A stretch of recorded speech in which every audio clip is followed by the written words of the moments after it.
messieurs. Thank you very much, gentlemen. Dankevel. Et Dziękuję également à tout le collectif Ineos Grenadier. Alors, soit bonne route, évidemment, avec cette étape très importante, Michel. Oui, 2018, col du Portet. 2018, la victoire pour Dylan Thomas. C'est vrai qu'elle est importante, cette étape. Au moment où nous retrouvons les hommes en rose et bleu, la formation IF Education Depot. J'ai pas vu passer hier. La formation IF Education Depot va commencer par ce coureur qui nous représente les États-Unis d'Amérique. Deuxième participation au tour, c'est Nilsson Paules. L'homme des contre-la-montre vainqueur du chrono de chien sur les routes de Paris-Nice, Stéphane Biseguer. Aux côtés de Stéphane, un coureur qui a porté le maillot distinctif de champion national de Colombie sur route, vainqueur sur les routes de la Vuelta, Sergio Higuita. L'homme des classiques vainqueur du News Blood de Langston Gold Race, Mikael Ombral Valgren. Aux côtés de Miguel, il est allemand, il a 23 ans, il découvre le tour, c'est Jonas Rouch. Il est dans la région sur les routes de la route d'Occitanie, remporté l'étape de Dulia, qui remportait l'étape de Carcassonne sur les routes du Tour en 2018, Magnus Cort Nielsen. Et à l'extrémité droite du podium, il représente le Portugal, il découvre le tour également, il s'est imposé sur les routes de l'Avon du Giro d'Italia, deuxième sur les routes de la Vuelta, c'est Ruben Guerrero. Et à la tête de cette formation, il occupe pour l'instant la deuxième place du classement général. Il était déjà deuxième en 2017. Cette année-là, il remportait l'étape de Chambéry. Un candidat au maillot jaune aujourd'hui en direction du col du Portet. Le Colombien, Rigoberto Urán. Merci beaucoup, messieurs, le collectif IF Education Depot qui bascule également la formation IF Education Depot. Vous avez raison, Michel, de rappeler la deuxième place de Rigoberto Urán, qui avait déjà terminé deuxième du classement général du Tour de France. C'était à l'occasion de l'édition 2017, l'année où il s'était imposé sur les pentes de Chambéry, l'étape Nantua-Chambéry. Il est à 5 minutes 18 secondes, donc, de Tadej Pogacar. On continue l'accueil avec le porteur du maillot à poids de meilleur grimpeur, parrainé par Leclerc. Mesdames et messieurs, devant vous, le porteur du maillot à poids, parrainé par Leclerc. Il a gagné un piffet sur les routes du Dauphiné, il a gagné Liège-Bastogne-Liège. C'est Walter Pouls. Walter Pouls avec nous, avec ce maillot à poids, Oui, l'homme qui adore lorsqu'il pleut, qui est aujourd'hui, eh bien, qui a gagné des points en ce qui concerne le classement de la montagne. Walter Pouls, qui avait donc par un salarié qui remporté la victoire. L'homme que nous retrouvons maintenant, il était lui aussi à l'avant de la course hier. Deuxième de l'étape hier, c'est Sonny Colbrelli, le champion d'Italie. Et aux côtés de Sonny, c'est le Britannique de 22 ans, qui découvre le Tour de France. On salue Fred Wright. On va repasser au centre de l'échiquier aux côtés du meilleur grimpeur. Lui nous vient d'Autriche. Et c'est vrai que la nation autrichienne était à l'honneur hier. Il fut vice-champion d'Autriche, vainqueur du Tour des Flandres. Marco Haller. Aux côtés de Marco, un coureur qui représente la Slovénie, qui s'est illustré du côté du Creusot, remportant une somptueuse étape. Il rentre dans le club VIP des coureurs qui ont gagné sur les 3 grands tours. C'est Matej Mohoric. Il avait déjà levé les bras sur les mots du Tour. C'était à la super planche des Magies. Cette année, il s'est imposé dans les Alpes, dans l'étape du Grand Morvan, Dylan Teuns. Il avait les dents de pouvoir. Et un tout petit peu plus loin sur scène, un terrain d'expression qui pourrait lui convenir, lui qui a brillé sur les routes du Giro d'Italia, sur le critérium du Dauphiné. On salue Peyo Bilbao. Actuellement 10e du classement général, bonne route à la formation pareil, Victorious. L'équipe Bahreïn Victorious avec la deuxième place de Sonny Colbrelli, évidemment plané dans la localité de Saint-Gaudens avec son maillot de champion national d'Italie sur route. En tous les cas, un collectif sur lequel il faudra compter aujourd'hui, mon cher Michel. On va poursuivre l'accueil avec un autre porteur de maillot distinctif. Il porte le maillot blanc de meilleur jeune parrainé par Chris.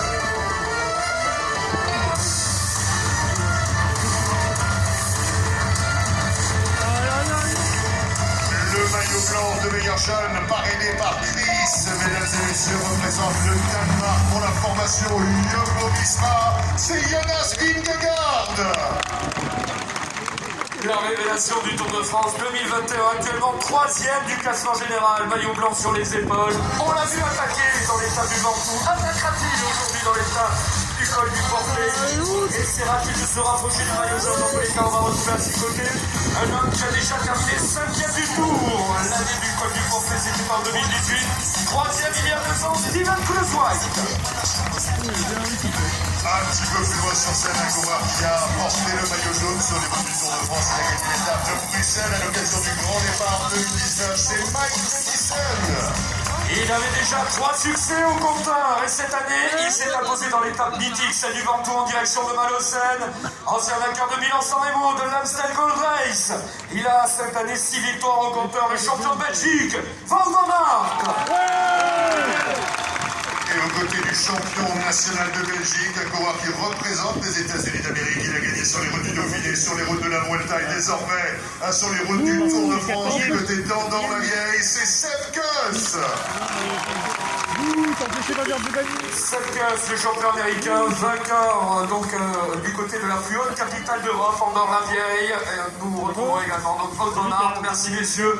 Bonne route en direction du col du Porté, où là aussi, lorsque l'on est un grimpeur comme Sepp Kuss, lorsque l'on est un grimpeur comme Jonas Vingegaard, eh bien forcément on a sa carte à jouer. Jonas Vingegaard, à l'attaque, c'est finalement le seul qui a réussi à un petit peu décramponner Tadej Pogacar. Oui, c'est vrai, on a cette image en tête sur l'occasion de l'étape de Malocène, la double ascension du Mont Ventoux, le géant de Provence, le Mont Chauve. C'était un théâtre où on a vu cette petite légère défaillance, c'est vrai qu'il y a véhiculé beaucoup d'entre Michel avec justement cette opportunité. Est-ce que Tadej Pogacar est-il prenable en quelque sorte? Est-ce Il y a mon vélo qui vient de passer là, 222. de réitérer ce coup à l'occasion de cette 17e étape aujourd'hui? En tous les cas, il court sans complexe depuis le départ du Tour de France. Et Jonas Vingegaard, 3e du classement général, pourrait être à l'attaque aujourd'hui, tout comme Rigoberto Urán qui était à l'attaque en direction d'Andorre. Allez, on continue d'ici quelques secondes, mesdames et messieurs, avec l'accueil pour le porteur du maillot vert, le leader du classement par points, parrainé par Skoda. Chez les Sti, c'est de connaître. Le leader du classement par points, parrainé par Skoda, c'est l'homme de tous les records. Il a égalé le record d'Equinox en signant un 34e succès d'étape sur les routes du Tour de France. Il avait gagné sur les routes de la Vuelta. Et Giro, il a enlevé Milan-San Remo, il a été champion du monde. C'est Mark Cavendish. 34 victoires d'étape. Putain, hier, je suis encouragé, je dis. Il a égalé le record des divers. Nous avons encore 2 échéances pour tenter de battre le record. Et on va pouvoir accueillir le reste des collectifs de Königsberg sur le podium officiel. Le Wolfram, Gabriel Deloux et le courant qui regardez le courant que l'on retrouve maintenant. Lui aussi, c'est une révélation de ce jour. Première participation pour celui qui était notamment 2e à Tignes. Bien placé au classement général, Mattia Campagnolo. Du côté de Mattia, on continue cette revue d'effectifs. Un coureur qui a terminé 4e de la 3e étape, vainqueur du Het Newsblad, c'est Davide Ballerini. Lui, c'est l'un des meilleurs poissons pilotes de la planète. Il fut champion du monde de l'américaine. Il a terminé 2e à Carcassonne derrière son leader Mark Cavendish. C'est Michael Morkos. Aux côtés de Michael, il représente la Belgique. Il a remporté le Tour de Belgique ou encore le Cannes-Evans Great Ocean Road Race. On salue Dries de Venise. Triple champion du Danemark du contre-la-montre. Il était cette année 5e du côté du Creusot. On l'avait vu terminer 2e à Gap. Il a remporté cette année le Tour des Flandres. Casper Asgreen. Un petit peu plus loin sur scène, on le surnomme le tracteur. Moi, j'aime l'appeler l'homme avec les épaules les plus larges du peloton international. C'est Tim de Klerk. Et mesdames et messieurs, nous passerons aujourd'hui par Luchon. Luchon, où il s'était imposé il y a 3 ans de cela. Cette année, il est venu rajouter une 6e victoire d'étape sur les routes du Tour de France. 18 jours en jaune pour l'homme qui a remporté un 3e titre sur la Flèche Wallonne, le champion du monde, Julien Alaphilippe. Julien Alaphilippe, un petit message pour lui sur les réseaux sociaux. Merci Julien pour ton tour offensif, d'avoir montré fièrement ton maillot de champion du monde. Merci pour le cyclisme français. Et oui, l'unique victoire française cette année, c'est avec Julien. Nous sommes le 14 juillet et le champion du monde montre la voie.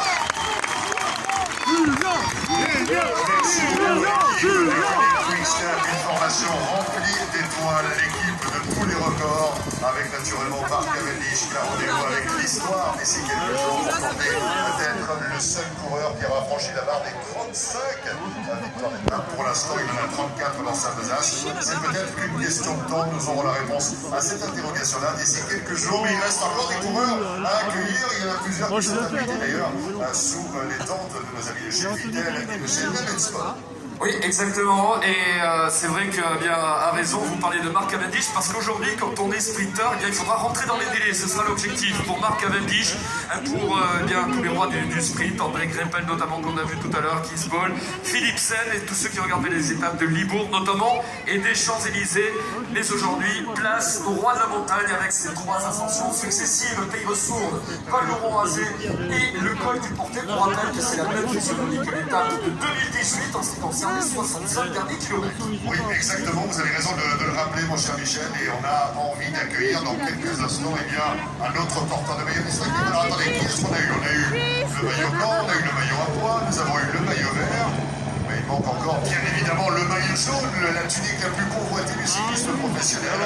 L'actuel porteur n'est autre que le vainqueur sortant du Tour de France. On va pouvoir l'accueillir d'ici quelques instants, bien évidemment. Avant cela, peut-être qu'il y a aussi l'équipe.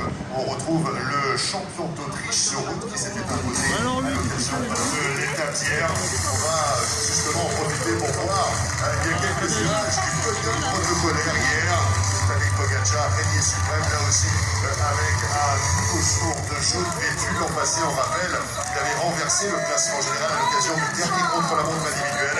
Et du côté de la planche des belles filles, on s'en souvient, cette année, sa prise de pouvoir était tout simplement bien plus tôt à l'occasion du Tour de France. Nous sommes prêts, nous dit-on dans l'oreillette, pour accueillir, mesdames et messieurs, le porteur du maillot jaune, le leader du classement général, parrainé par LCR. Il va nous retrouver, il a été auteur de 4 succès d'étape sur les routes du Tour de France. Porte le maillot jaune, parrainé par LCR, le leader du classement général, c'est le Slovène Tadej Pogačar. Tadej Pogačar avec nous, il a gagné l'étape, changé la balle, le contre-la-montre individuel est à rendez-vous aujourd'hui. Ça va être une journée particulièrement importante pour lui dans la préservation de sa place de choix, c'est-à-dire la place de leader du classement général. Eh oui, et une journée où ses équipiers auront fort à faire. Le premier à venir le retrouver, on va rappeler dans le début de l'étape. Il a été 3 fois champion du monde du chrono dans les rangs du sport, l'homme de Copenhague, Michael Bjerg. Un petit peu plus loin sur scène, il est norvégien, il a été champion de Norvège sur route. On va saluer Vegard Steglengen. Lui a gagné 3 étapes sur le Tour de France. Il fut champion du monde, le portugais Alberto Ricosta. Il est américain, il a 23 ans, c'est un natif de Phoenix, un coureur qui s'est imposé du côté du Tour de Sicile par le passé. On va saluer Brendan McNulty. Au côté de Randall, c'est un Italien, c'est un Toscan, vainqueur d'étape sur le Giro d'Italie. Il a terminé 2e de la doyenne des classiques, Davide Formolo. Aux côtés de Davide, il représente la Suisse, un natif de Berne, où le Tour de France était passé, c'était en 2016. Il a 22 ans, 2e participation à l'épreuve, vainqueur de la Flèche Wallonne, vainqueur à Saran l'an passé sur le Tour, c'est Marc Hirschi.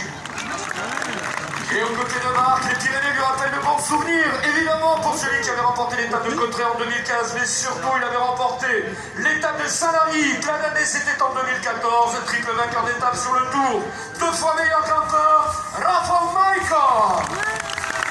Vainqueur à Saint-Lary-Soulan, l'année, Rafał Majka, il faudra monter quelques mètres, quelques hectomètres supplémentaires dans cette formation. Mais aujourd'hui, Rafał Majka, son seul objectif sera d'accompagner son leader, celui qui est actuellement le porteur du maillot jaune LCL. Il repasse une nouvelle fois devant vous, Tadej Pogačar, le tenant du titre, le plus jeune vainqueur du Tour de France de l'après-guerre, et le champion slovène a fait montre bien d'une belle maîtrise depuis le départ du Tour de France. Pour rappeler notamment son succès dans le chrono et sa maîtrise dans les Alpes. Oui, exactement. On va poursuivre l'accueil avec un coureur qui a remporté l'étape d'hier, mesdames et messieurs, vainqueur de la 16e étape du Tour de France 2021. Le premier coureur autrichien de l'histoire a gagné l'étape sur le Tour de France avec le maillot de champion national d'Autriche. 3e autrichien a gagné tout court, c'est Patrick Conrad. Patrick Conrad qui a été au bout de l'aventure, qui a été sauvé de la victoire. Et son plaisir sur le final à 6 coureurs pour s'imposer avec classe, avec panache, pour information, aura ensemble. Et oui, il s'est passé, c'est la victoire du côté de Fillon, et deuxième hier, c'était la victoire du Tanera à ses côtés. Un Italien qui avait remporté le Tour de Paris de Plumelès, le double champion du monde de la spécialité, Daniel Oss.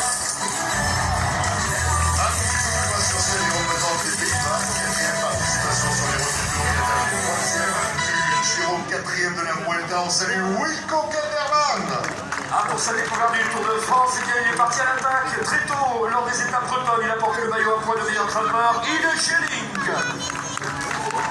Il représente l'Allemagne à 28 ans, 6e participation à l'épreuve. Il a terminé 4e du Tour de France 2019, vainqueur d'étape sur le Tour du Pays Basque, Emmanuel Boursman. Nous l'avions vu derrière Philippe Gilbert prendre la 2e place de la dernière édition de Paris-Roubaix. Mais cette année sur les routes du Tour de France, c'est en solitaire qui remportait l'étape de Nîmes, Nils Politt.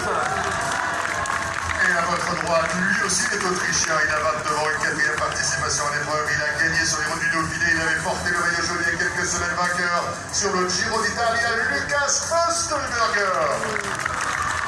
Vainqueur en effet sur les routes du Dauphiné, c'était à Saône. Bonne route, messieurs. La formation Boardsboe. Et on le voit, eh bien, les jours se suivent, se ressemblent après la victoire à Nîmes de Nils Politt. C'est Patrick Conrad qui remporte eh bien, un superbe succès. Maillot de champion d'Autriche sur les épaules. 10e victoire donc pour un homme échappé. 10e victoire en solo sur le route du Tour cette année. Voilà, donc Patrick Conrad qui va prendre la direction de la ligne de départ. Nous vous retrouverons dans quelques instants. La cérémonie des héros. Tous les champions, tous les porteurs de maillots distinctifs viendront en première ligne en ce jour de fête nationale. Eh bien, on pense évidemment à Julien Alaphilippe, avec son maillot de champion du monde sur les épaules. Il avait remporté la victoire du côté de Luchon, souvenez-vous, dans l'étape du jour aujourd'hui, Bagnères de Luchon et sur la route du Tour. On se souvient des 2 victoires de Thomas Vauclair et Montpellier s'était imposé également. Et puis du côté de Saint-Lary-Soulan, eh bien ce sera 10 répétita par rapport à l'étape de 2018, Marc Javet, où Nairo Quintana avait remporté la victoire.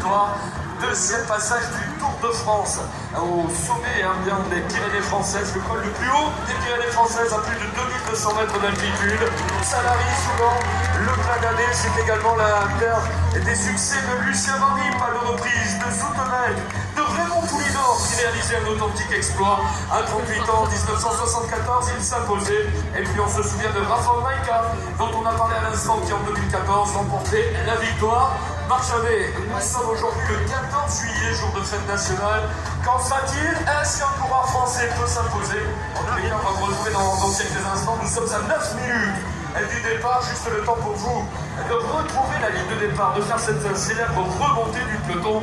Marc Javet, vous êtes au milieu du public, peut-être une première impression. Oui, exactement, Michel, en train de remonter la chaussée ici à Muret, destination de la ligne à partir de laquelle sera donné le départ fictif de cette 17e étape du Tour de France 2021, une étape très attendue, étape le jour de la fête nationale, le 14 juillet. C'est vrai qu'on a eh bien, de nombreux, c'est une des grandes échéances du Tour de France 2021 avec ses 3 difficultés, un sprint inter